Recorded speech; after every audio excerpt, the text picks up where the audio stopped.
गई, जो खुद बेल पर है वो किसी को धमकियां देती है कि उसे जेल करवा देगी, पुलिस थाना करवा देगी। एक रिपोर्ट आई है और रिपोर्ट ये है कि सीमा जो है यहाँ गुंडा बन गई है। मार धाड़ धमकी देना, ये रघुपुरा की विलन बन चुकी है और इसको इतना पावर हासिल हो गया है कि किसी को भी पकड़कर धमकियां दे देती, किसी पर भी थूक देती है। अस्सलाम वालेकुम, hello everyone, welcome back to Shabnam talk walk के साथ। उम्मीद करती हूँ कि आप सब बिल्कुल खैरियत से होंगे और अल्हम्दुलिल्लाह मैं भी बिल्कुल ठीक ठाक हूँ जी। अभी मैं जो ब्लॉग शूट कर रही हूँ ये दोपहर का टाइम है और रात मैंने देखा अरशद भाई की लाइव में कि किसी ने उनको इन्फॉर्मेशन दी है रघुपुरा से कि सीमा भगोड़ी ने किसी को पकड़कर धमकियाँ दी हैं और साथ में सचिन भी बहुत हवा में उड़ रहा था कि मैं तुझ पे चोरी का इल्ज़ाम लगा दूंगी, तूने मेरे बुंदे खींचे, तूने मेरे मंगलसूत्र खींचा। और धमकी किसको दी है? धमकी देने वाला एक मतलब धमकी सुनने वाला जिसे भगोड़ी ने धमकी दी है वो एक यूट्यूबर है। तो सीमा भगोड़ी का इतना आतंक हो गया है, सीमा भगोड़ी इतनी ज्यादा पावरफुल है कि वो एक घुसपैठिया जो इनलीगल तरीके से घुसकर बैठ गई है भारत में और भारत के ही लोगों को धमकियां दे रही है कि उस पर केस करा देगी, पुलिस थाना करवा देगी। और उस पर थूका गया है, इस भगोड़ी ने उस पर थूका है, उस यूट्यूबर को धमकियां दी गई है। कल एक महिला ने अरशद भाई को ये रिपोर्ट दी और वो महिला भी काफी हाइपर हो रही थी, बहुत ज्यादा गुस्से में थी। जाहिर सी बात है वो एक इंडियन लेडी है, मतलब कि भारत के रहने वाले लोग जो भी सुनेंगे उनको तो गुस्सा आएगा ही आएगा। लेकिन मैं समझती हूँ कि भारत के लोग जो है बिल्कुल भी आवाज नहीं उठा पा रहे जिस तरह उनको उठाना चाहिए और जिस तरह ये भगोड़ी वहां पे आतंक फैलाकर रखी हुई है, आप लोगों के ही सर पे वो तांडव कर रही है। उसकी इतनी औकात हो गई, जो खुद बेल पर है वो किसी को धमकियां देती है कि उसे जेल करवा देगी, पुलिस थाना करवा देगी। तो ये है भाई भारत और ये है भारत में घुसपैठिया घुसने वाली सीमा हैदर, जिसको इतना सपोर्ट हासिल है, जो इतनी पावरफुल हो चुकी है। और कहती है वो कि मेरा बाल भी बाका कोई नहीं कर सकता, जैसे कि वो लाइव में और वीडियो में तो हमेशा कहती, लेकिन उसको भी जो यूट्यूबर को धमकियां दी उसको भी इसने ये अल्फाज कहा है कि मेरा बाल भी बाका कोई नहीं कर सकता। तो ये है हाल, आप सब देख सकते हैं। एक वकील यानी मोमिन सर कितने एफर्ट कर रहे हैं, कितनी मेहनत कर रहे हैं, लेकिन उनके मेहनत का क्या सिला मिल रहा है? क्या रिपोर्ट मिली आप लोगों को? क्या मोमिन सर ने आकर लाइव में कहा? सारी चीजें आप लोगों के सामने हैं। अब वक्त है कि आप लोग आवाज उठाएं, सिर्फ यूट्यूब पर नहीं, जिस तरह आप लोग आवाज उठा सकते हैं कानून के दायरे में रहकर, तो आप लोग आवाज उठाएं, वरना ऐसा ना हो कि आप लोगों के सर पे वो जो अभी सिर्फ तांडव कर रही है फिर धमाल करना शुरू कर दे। जिस तरह के उसने स्टार्ट कर दिया है, वो रघुपुरा की गुंडा बन चुकी है और सपोर्ट करने वाले जो उसके ऊपर बड़े बड़े एमएलए हैं वो सपोर्ट करते हैं। जाहिर सी बात है उन्हीं का सपोर्ट है। हमने पहले भी रिपोर्ट्स दी हैं आप लोगों को, सारी रिपोर्ट्स आप लोगों के साथ हम शेयर करते रहे हैं। हमें बहुत लोगों ने झुटलाया, हमें ट्रोल किया गया, लेकिन वक्त के साथ साथ सारी चीजें जो है, सारी बातें सामने आ चुकी है, साबित हो चुकी है। तो मतलब वो रघुपुरा की अब सीमा भगोड़ी गुंडा बन चुकी है, विलन बन चुकी है। अब आप लोगों को उससे डरना होगा, वरना वो आप लोगों पे केस करा देगी। आप लोग घाट में रहने वाले लोगों की कोई औकात नहीं है सीमा की नजर में। और अब हम भी यही समझने लगे कि आप लोग कुछ नहीं कर सकते, आप लोग सिर्फ यूट्यूब पर बैठकर बोल सकते हैं, आप लोगों के भी हाथ में कुछ नहीं है। मतलब इस तरह इनलीगल तरीके से कोई भी घुस जाए भारत में और फिर इस तरह के काम करे, क्या एक मर्द इसी तरह 4-5 बच्चों को लेकर भारत में घुस सकता है? इसी तरह उसको प्रोटोकॉल दिया जाएगा, इसी तरह उसको सपोर्ट किया जाएगा?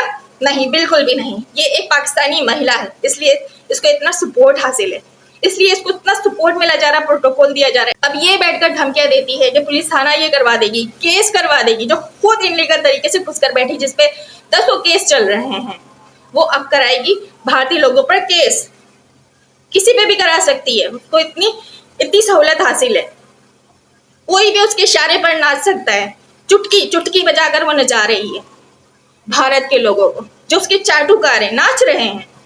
शेम ऑन यू, शर्म आनी चाहिए ऐसे लोगों को जो उस भगोड़ी को सपोर्ट करते हैं, अपने ही मुल्क से गद्दारी कर रहे हैं। सबसे बड़ा गद्दार तो ये चमार है, लप्पू। लोग कहते हैं इसको नहीं बोलना, लेकिन मैं बोलूंगी।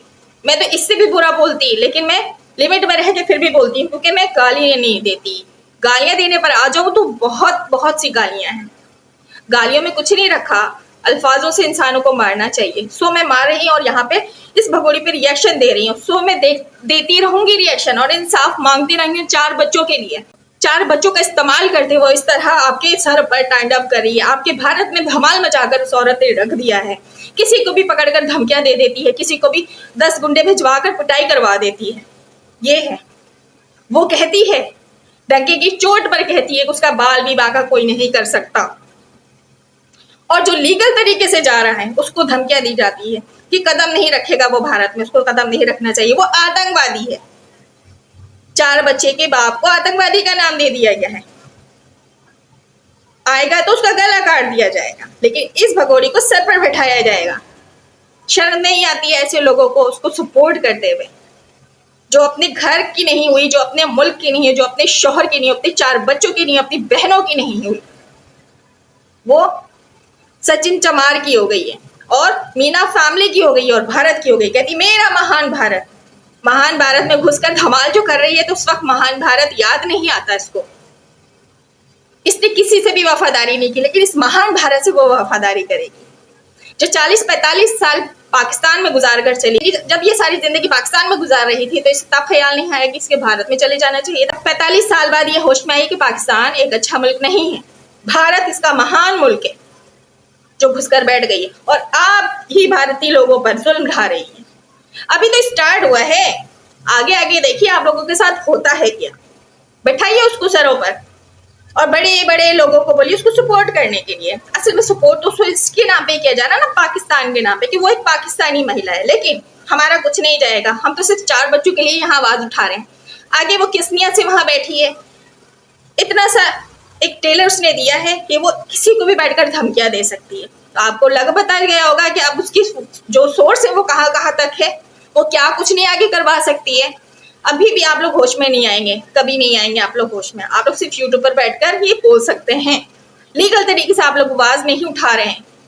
जो जनता में ताकत होती ना आवाज की, वो किसी में नहीं होती है। हमें शौर देने वाला वो इमरान खान है जो बैठा हुआ है जेल में। आप लोग भी इस बात पे एग्री होंगे कि हमें बहुत ताकत होती है। लीगल तरीके से उठें, आवाज उठाएं। लड़ाई झगड़ा नहीं मैं चाहती, नहीं, मैं ये नहीं कह रही हूँ कि आप लोग दंगे फसाद करें। जायज तरीके से, अमन से आप लोग आवाज उठाएं, दरवाजा खटखटाएं कि ये क्या हो रहा है। हम सिर्फ यहाँ बैठ के 4 बच्चों की मांग कर सकते हैं कि हमें वो पाकिस्तानी 4 बच्चे वापस चाहिए। उस घुसपैठिए की तो हमें मांग है ही नहीं, हम उसे मांगते ही नहीं है। वो तो वहां घुस के रहना चाहती है और वो घुस के रहकर इस तरह भारतीय लोगों पे जुल्म ढाना चाहती है, जो कि वो स्टार्ट कर चुकी है। तो इसमें पाकिस्तान का कसूर नहीं है, पाकिस्तानियों का कसूर नहीं है, आप लोगों का कसूर है जो कान में रुई लेके या फिर नीम की गोलियां खाकर सो रहे हैं, जिन तक अभी लीगल तरीके से पेपर तक नहीं पहुंचा है, जिनको अभी पता ही नहीं है। जो वर्ल्ड फेमस ये केस हो चुका, वर्ल्ड केस के बारे में पता ही नहीं कि कोई घुसपैठिया उनके मुल्क में घुस के बैठी हुई है और धमाल मचा रही है। ये है कानून भाई। हम जब ऐसी बात करते हैं तो फिर हमें ट्रोल किया जाता है, हम पे बातें की जाती हैं, लेकिन हमें रोक नहीं सकता कोई भी। जायज नाजायज हम भी जानते हैं, आवाज उठाना हम भी जानते हैं।